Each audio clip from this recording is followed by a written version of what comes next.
Welcome to the Cool Lifting Podcast. I'm your host, Theo, and this is your co-host, Eric. And today we'll be talking about technique versus brute strength when it comes to lifting. But first, we're doing a quick Sheffield recap. Yeah. That just finished up like an Awesome. hour ago. So I guess the first thing is, for the women's side, I did think Tiffany was going to win.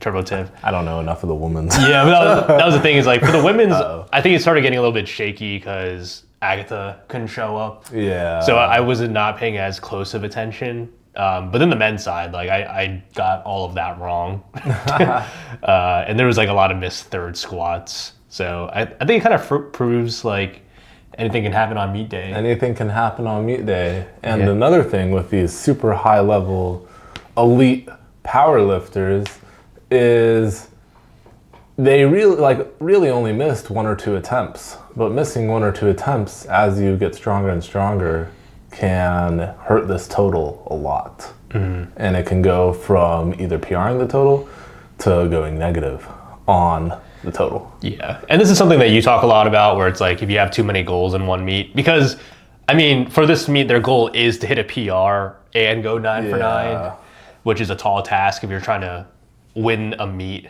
with a large prize pool. The prize pool, it's like $550,000. Yeah. But I think it's the top three gets money, and then people who hit records get money. So I don't think they give away all that money. But if everyone were to have a fantastic meet, then they would give away all the money. Right. But it's still a lot. And then, there's two women who totaled 750 kilos and up. Yeah, that was pretty crazy. Yeah, that was crazy. I need to get my total to 750 kilos. Yeah, and what'd you think of that Alico bar? Man, it was only Austin and Joe who seemed like they were having that issue, right? I don't think anyone else was having that issue. It was the people who were gripping on the smooth. And I need to rewatch the live footage, but it looked like Austin pointed to the side with the red tape. And then Joe, when he slipped, he went down to grab the bar and he rubbed the side with the red tape.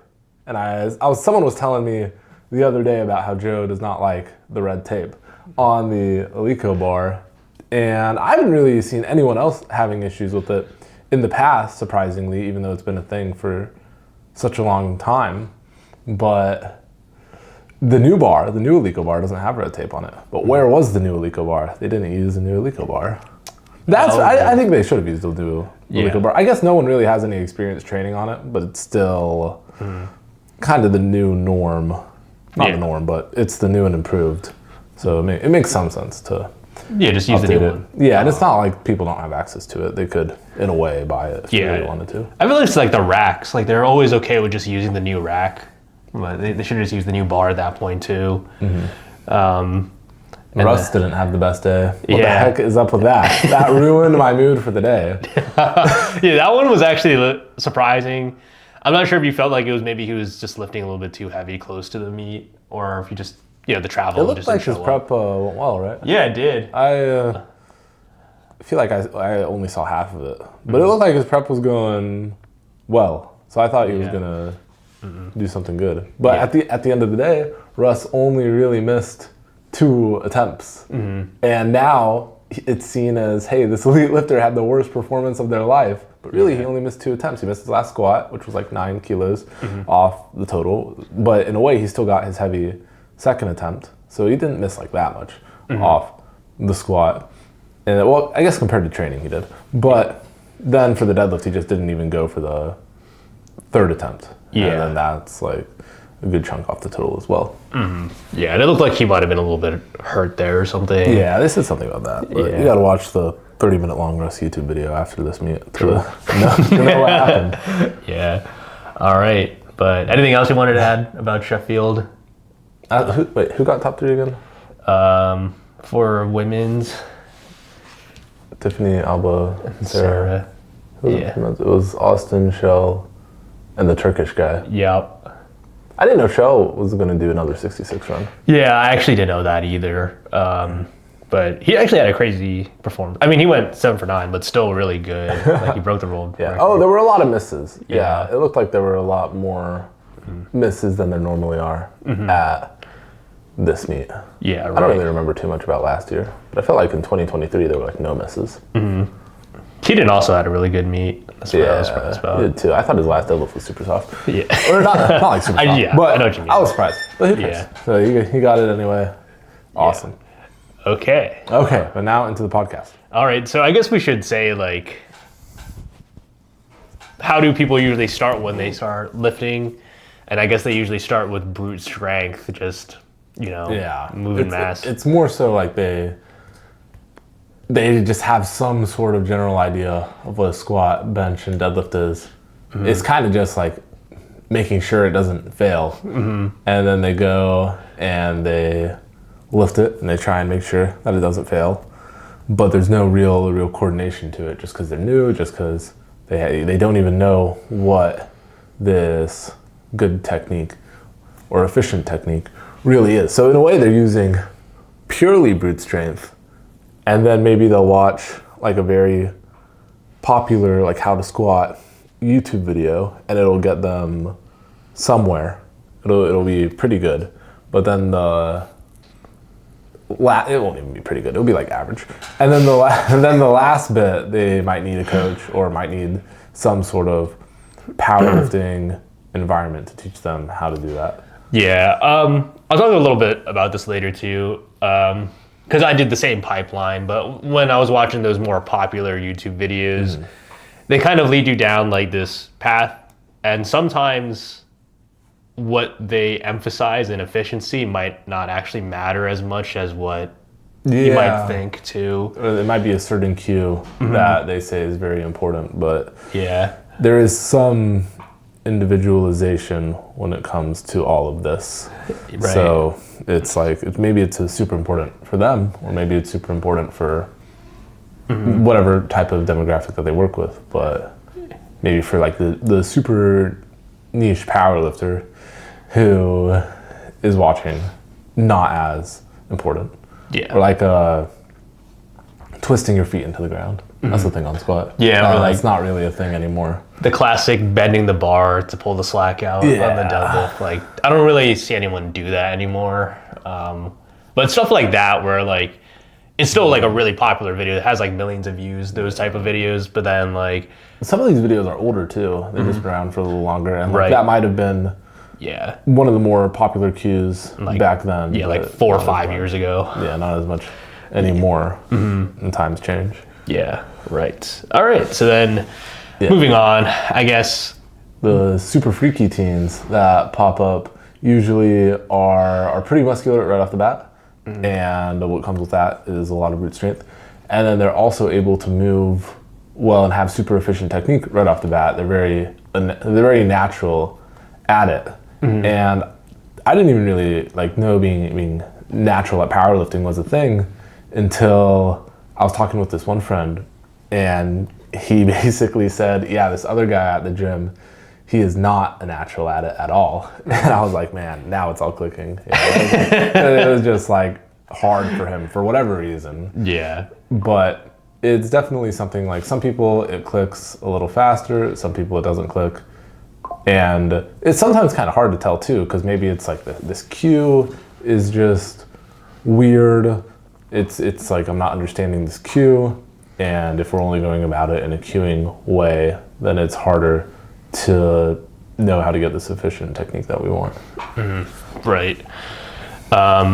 So yeah, I guess the general thing is for most people, you'll probably just start lifting and then you'll transition over to powerlifting, and your technique is usually on that brute strength side, and then you're having to come closer.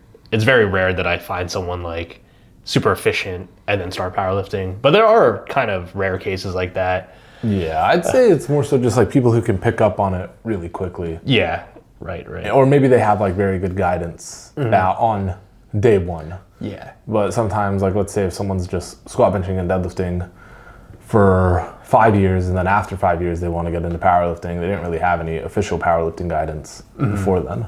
Right.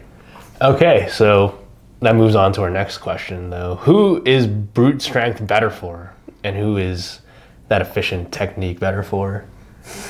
So for that one, usually the super muscular ones are the ones who can get away with continuing to be brute strength, and the non-muscular people can get a boost from being efficient, but it can also stall if no more muscle, or if not a lot of muscle is built while they're being super efficient. You can build on that.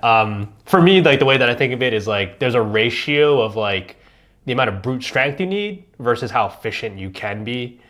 So what you pretty much said before is like efficiency can only get you so far before some sort of musculature is needed. And then brute strength will limit your programming options. Like you can get pretty far with the brute strength, but then eventually if your lower back is getting cooked on squat and deads, or your shoulder and chest are getting cooked, like that's when your options start to get limited. So you kind of have to have this intersection where both are kind of lined up perfectly for the type of lifter you are.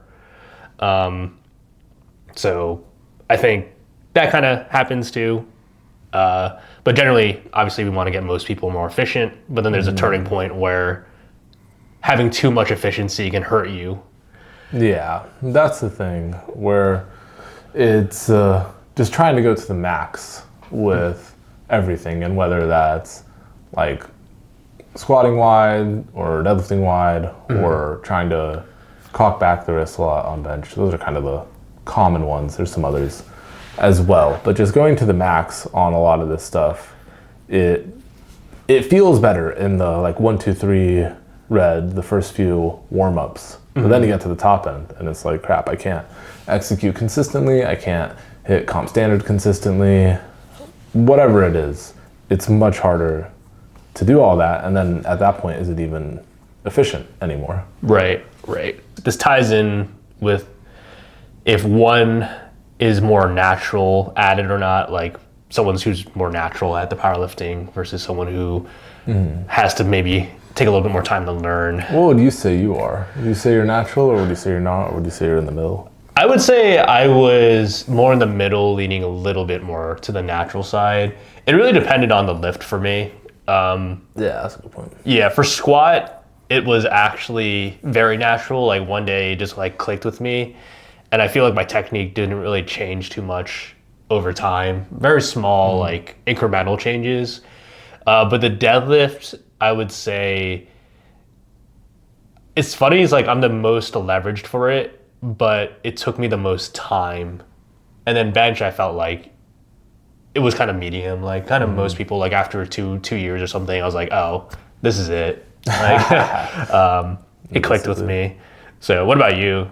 I would say I was how you were in the middle, but a little leaning towards being natural. I was in the middle, but a little leaning towards being unnatural. And for squat was kind of weird for me, but really I was just super extended looking back on it. And then for deadlift started to get better as I just got in a better powerlifting environment. And when I started going to this powerlifting gym in Dallas, that's where I really learned to deadlift. Before then, it wasn't bad. I was still making progress, but I was also just not as strong. So it was like the progress was a little more available with how I was lifting. And then for bench, I wouldn't say I was like natural at bench, but I think I just always had something that was like solid for the most part. And then that and pushing accessories made it easy for that to keep going. Yeah, actually I would say the same thing, because I would say my bench leans a little bit more towards that brute strength side. My range of motion is just a little bit longer. But I have tried making it more efficient, a little bit more internal rotation, stuff like this, but it just never quite had as much pop as more of like a stacked straight wrist pushing off. Yeah, but leverage ties in a lot with just how natural all of this is going to be. If someone is natural at being medium efficient, that is better than getting even more efficient. Yeah, so like if someone's just, like what you were saying about your bench, if that just feels good and that feels strong and things are clicking, then it's like, is it even worth it to go down this efficient path, or should we just stay in the middle and keep it there and then let the program do its thing? Right. Okay. And some of these brute strength people, they might not even know how to get efficient due to lack of knowledge in the area, or the coach. Like for me, when I was learning how to deadlift, I was at this local gym, and I got some sort of advice. It was helpful. And then later on, I went to my college rec, and then with the school powerlifting team, and I was asking the officers for help, and that was helpful to some extent. There were like pros and cons to that. And then after that, I went to the powerlifting gym in Dallas, and that's where I really learned more of the stuff that I needed, more of the personalized stuff, or more of just the in-depth stuff. And a lot of what I do now for my deadlift is just going back to what I learned in that Dallas gym, and it's still just trying to refine that and get that to be consistent. Yeah. I think I had a similar experience of what you're talking about, because this is something that I dealt with, and I see it with a lot of newer powerlifters, which is getting confused on like the order of importance. And it's something I mentioned before where they might emphasize like these cues, which are important to lifting, but it might not be the most important thing they should be focusing on. So I guess for me, an example is like when I was first powerlifting, I was prioritizing a larger arch and like walking my feet back, kind of having that like C bridge, as Pug the Goat would say, because I thought less range of motion was more important. But then I put less emphasis on leg drive. But then what I realized, so at the time it was a counterintuitive, which was actually more leg drive is important, and having less of an arch is better in this case. But the reason why I mentioned this is because if you're kind of in this fear of lacking knowledge, you can get into this loop of just changing your technique all the time and trying to find this one thing. But sometimes it's just better to lean into that like brute strength side until someone can like. I think it's pretty good to lean into what's natural. Yeah. And then improve that. So like with finding foot stance on squat or deadlift, if an athlete comes to me, they're like, where do I put my feet? I tell them just try out what feels strongest and go do your warm-ups, go do some reps. And usually there's some idea of what feels strongest, what feels natural, and then we go from there. And then we improve the small things after that. Right. So yeah, that's a good way to put it. Like big things first, and then once you have the baseline, then you make the refinements. Yeah, but or like let's say someone feels really strong with being really narrow on their sumo deadlift, like the froggy stance, narrow-esque. For that person, I would say they probably just need to get better at deadlifting, and then they can go a little wider, rather than us sticking with this absurdly narrow stance forever.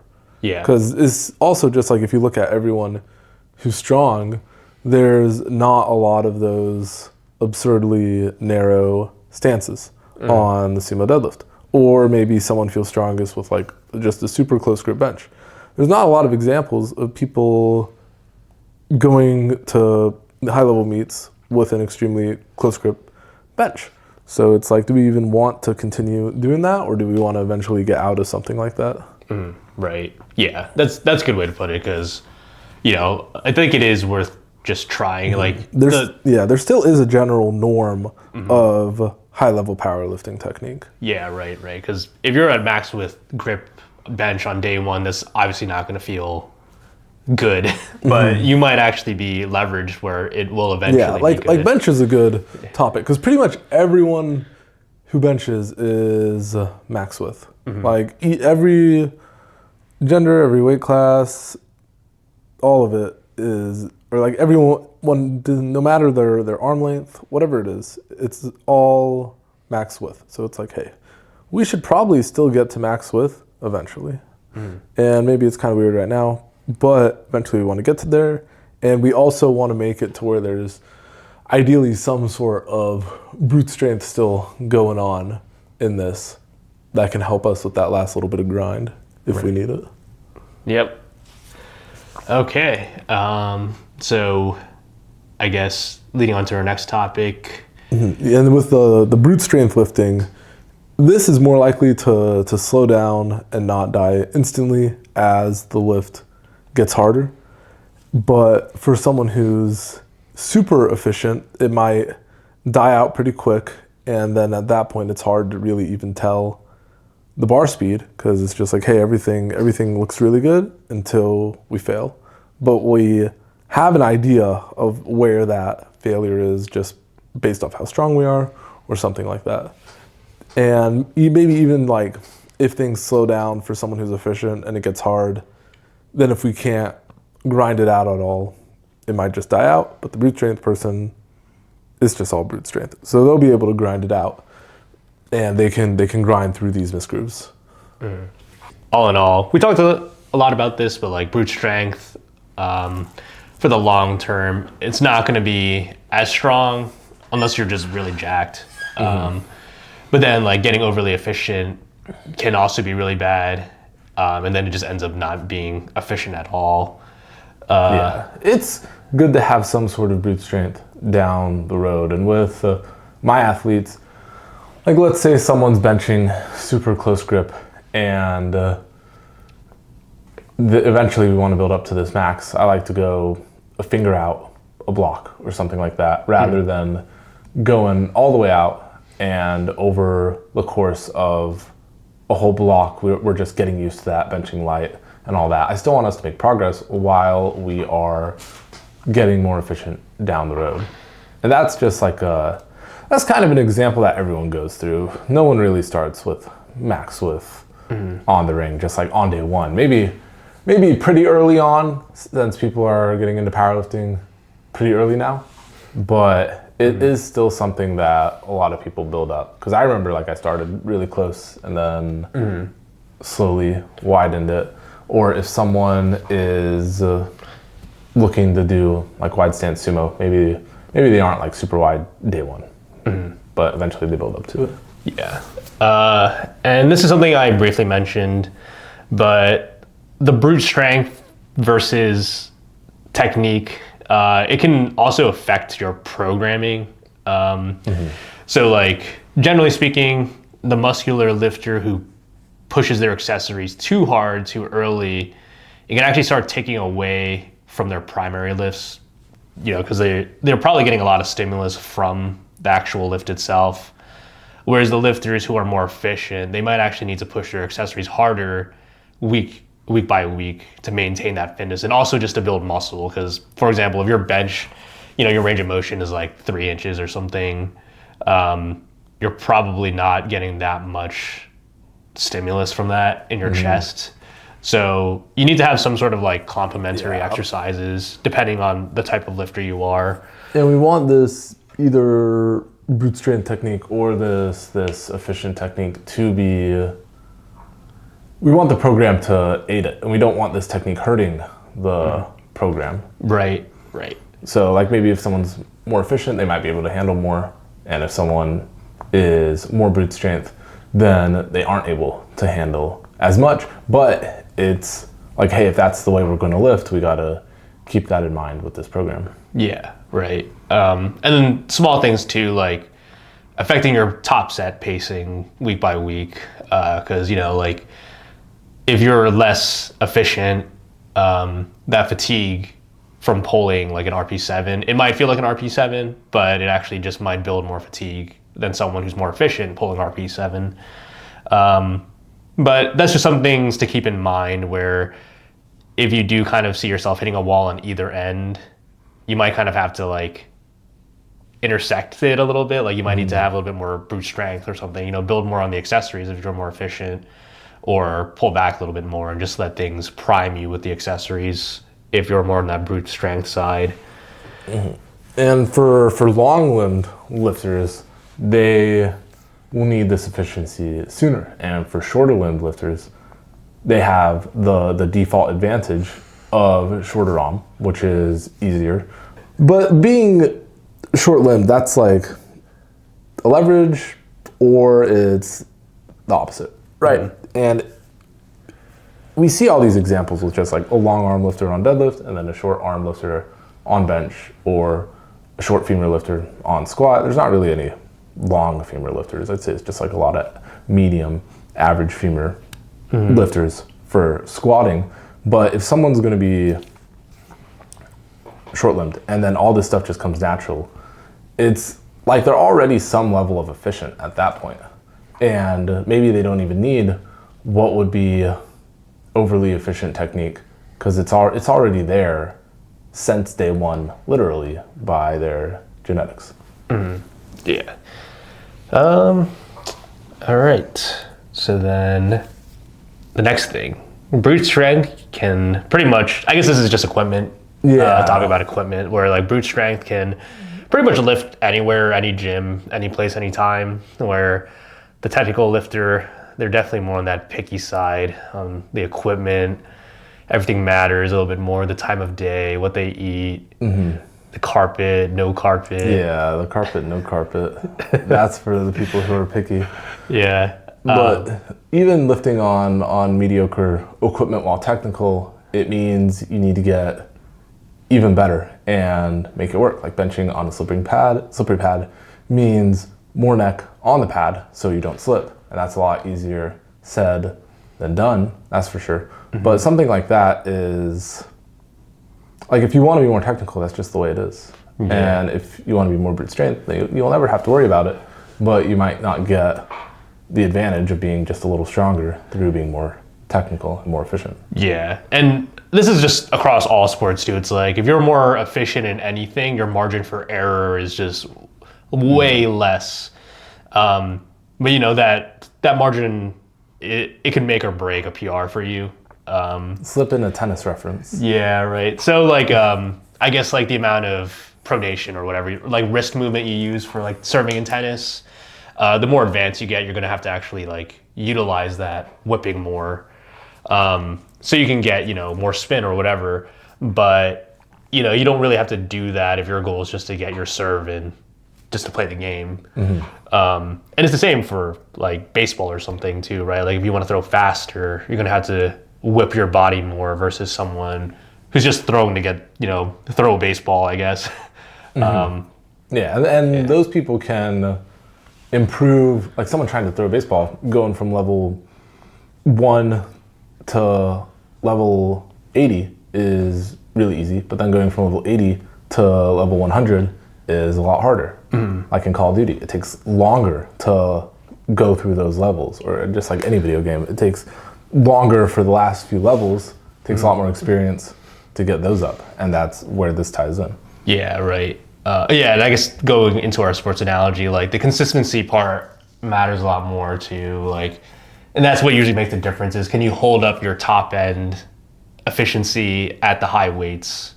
And that even means in powerlifting, like, can you do it on, maybe like an ER rack or something? Can you maintain your arch, maintain the neck pressure? Yeah, there's different types of equipment. Not everyone is able, not every gym has like the meet day equipment, right? Like for Powerlifting America, we know they're going to use Eleiko racks and Eleiko bars. Not everyone has that at their gym, because that stuff costs money. that stuff costs a lot more money than like regular rack. Yeah. So not every gym has it. But I do think though, if you're on that more technical side, you can just carry enough stuff in your gym bag to make things like good enough. Yeah, you can still make things good enough. That's for sure.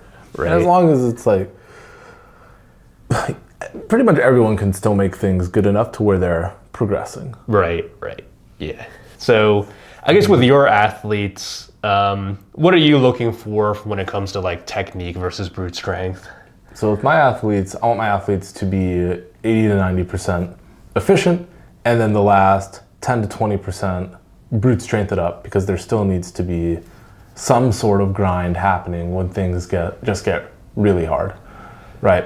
And there's a handful of lifters to where things are just too efficient and then they die out immediately, but I want my athletes to have a little bit of a fight in them before they die out, so they have some chance of still getting this lift. Right. So I guess for my beginner lifters, I usually tell them like we can get like 80% of the way there, and then the 20% will be mostly refinements, and that will kind of lean more into like a preference thing. So I'll always use my best judgment to see what is going to be more efficient, something we should try.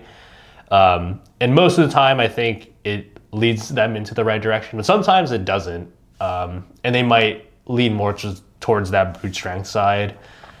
The athlete will usually lean into what's best for them. Right. And then we need to discover that. We need to see, because like I have this one 74 kilo lifter who sinks on bench, and that's not very common for 74 kilo lifters. But with him, sinking just always felt strong. It was always natural with him. And even before we started working together, he was sinking, and it just didn't look bad. It looked like it flowed really well. So it's like, hey, let's just stick with that. I even talked about it with him one day, and he was just like, yeah, bro, stinking has felt natural for me, and I've tried the soft touch or the medium touch or whatever, or I've tried just not sinking, and it just does not feel as good. Yeah. So I was like, okay, we'll just go with this. And yes, there's a little more brute strength with that, but that's kind of like what I was saying earlier about meeting in the middle. And it's like, hey, we have this medium efficient, it's efficient for what it is, but this medium efficient technique, let's just ride this out rather than trying to get overly efficient and trying to go on the opposite end of the spectrum with this high arch and soft touch. Yeah. And do you even know anyone doing soft touch? This is a quick side tangent. You need to know anyone doing soft touch anymore?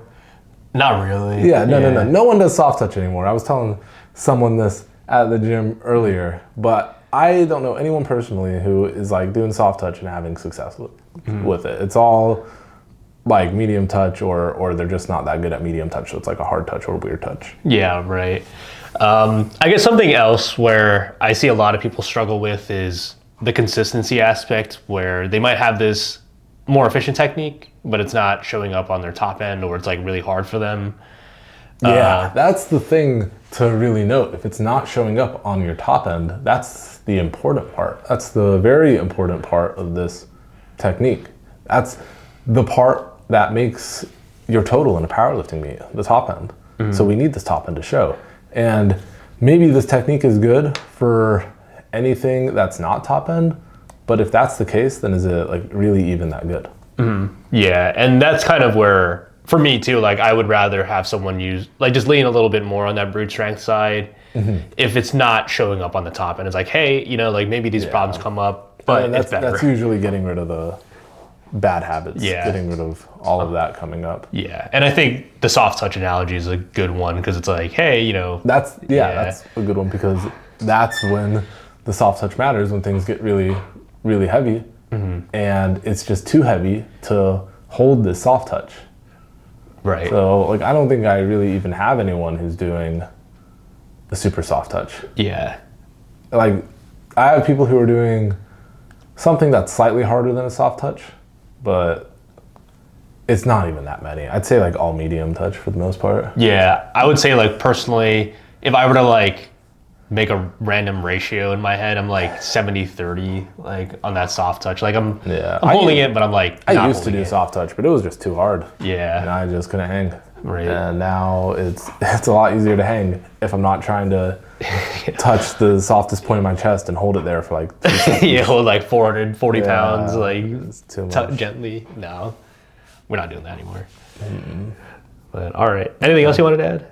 I think that's about it. This one's a little more of a quicker one. Yeah. But it's still something. But yeah, I guess like for you, if someone's struggling between like, should I make my technique more efficient? What do you think you would recommend to them versus, and then also vice versa? Like if someone's like too efficient, like how would they know and then go maybe like lean back? So if someone's too efficient, they're probably dying out on top end consistently, and it's not working out. And then if they are in the middle, they're medium efficient, but they want to be more efficient, I think it's fine. It's good to continue to get more efficient. And if progress is happening, I would make slow changes to get there, not change everything at once. Because it also, like, there's this one athlete I work with who, before I started coaching him, he was super tucked on bench. And then right before I started coaching him, he went from super tucked to being flared, like traditional flaring of the elbows and all that. And it was like a really big learning curve for him. And in theory, it sounded like it would have been great. But it was such a big learning curve for him because he's really strong in this tuck position and he's never even used this flared position before. And now he's trying to bench his max in this flared position he's never used before. And that, like, I think he failed his max, or it was like progress was happening and then the technique switched up and then he failed. And then once we got past that learning curve afterwards, after we started working together, we got it in check. But it's just such a big learning curve. And you can also get hurt that way because you've never even loaded that position before in the past. You've always loaded something else. But if someone's like in the middle, I would say still try to get more and more efficient, or if still trying to get more and more efficient. And then if top end starts dying, that's when you kind of chill out. And then if someone's super brute strength, I would say aim to get to that medium point. Yeah, I pretty much agree with that. Because like if you're making progress with the brute strength, you should still try to get to the medium point because you will eventually hit the wall. Yeah. But if you're in that middle ground, you can keep things going consistently. Yeah. If you don't hit that wall. And then I think for the medium people, like they're trying to hit that like full auto / flow state. And if you're not quite there, you should still be looking for more efficiency, and just doing things incremental, like you're saying. But then if like you're too efficient, I think that's a lot easier to tell because like the copium will hit. It's like, oh, if I could just do this number with this technique, it'll feel so much better. If you're at that point, like you probably shouldn't be doing that technique. Yeah, it just gets messy, and it's very much like it's not even that. It's just a point where you stall, and that's just how it is, and it's going to stay like that until this gets changed. Right. But okay, yeah, that's all I had. I think that's probably the biggest question a lot of people will have about where they stand in technique and efficiency. Yeah, I would still strive to get better, and then as you become a more advanced athlete, it becomes more about refinement. But I still do think a little bit of brute strength in there is good to grind out that last little bit if you're really going for that full set number. Yeah, more muscle. More gains. Yeah, but all right, that's all I have too. So you can find us on Spotify, Apple, and YouTube. Yes. And make sure to rate us 5 stars and give us a like on YouTube. Subscribe to the YouTube. Yes.